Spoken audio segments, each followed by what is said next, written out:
I've got a very, very powerful, yet extremely simple and easy to understand point for you that will help you expose Muhammad whenever there's breaking news of mob violence over allegations of blasphemy.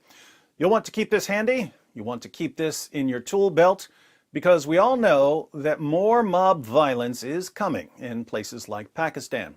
Now, in several of my videos, when we're examining someone's claim that mob violence against so-called blasphemers has nothing to do with Islam, I quote passages like Sunan Abu Dawud 4361, where a man brutally murders his slave girl, who was also the mother of his children, for the crime of insulting Muhammad.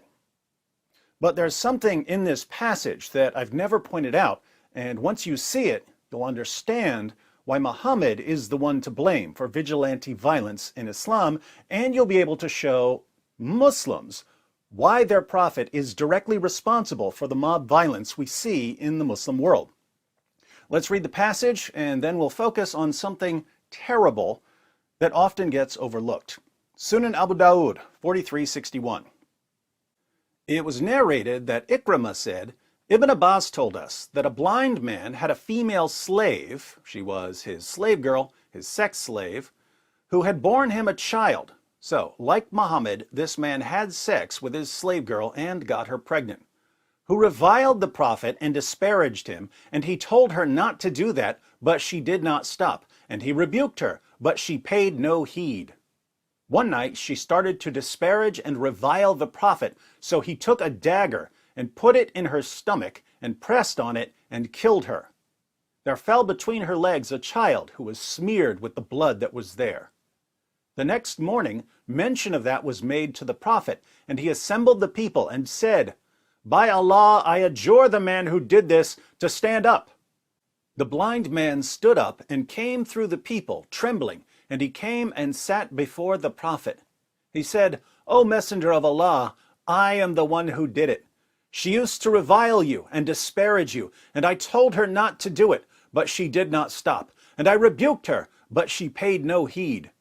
I have 2 sons from her, who are like 2 pearls, and she was good to me. Last night she started to revile you and disparage you, and I took a dagger and placed it on her stomach, and I pressed on it until I killed her. The Prophet said, Bear witness that no retaliation is due for her blood.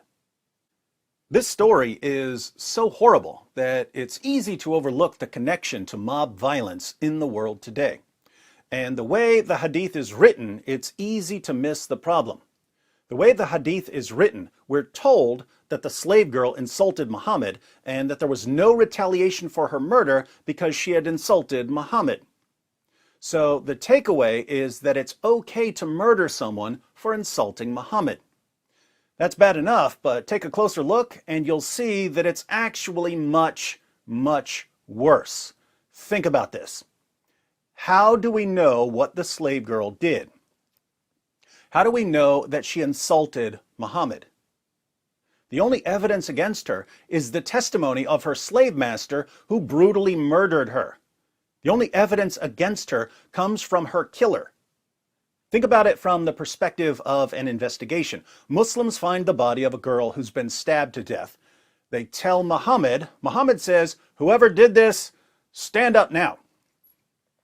The murderer knows that it's only a matter of seconds before someone says, hey, that's so-and-so's slave girl. They argue a lot, and now she's dead. So he stands up and says, yes, I brutally murdered her, but I couldn't help myself because she insulted you. And the man gets away with murder. Muhammad says, no retaliation for the murder. After all, she made fun of me. Now, maybe she did make fun of Muhammad. Who can blame her? He's the most obvious false prophet in history. But again, how do we know that she said anything about Muhammad? How do we know that her master didn't murder her for a completely different reason? How do we know that he didn't murder her for burning his falafel, or for calling him a loser, or for laughing at the size of his bank account? He could have murdered her for anything and then claimed that she insulted Muhammad, knowing that this would give him the best chance of getting away with murder.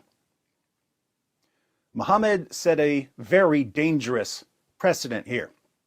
How many times have we heard about a mob brutally murdering a man or a woman for blasphemy in Pakistan, and it turned out that someone from the mob had falsely accused the man or the woman, or that the only evidence against the man or the woman was the testimony of someone that he or she had been arguing with? We've seen that over and over and over again.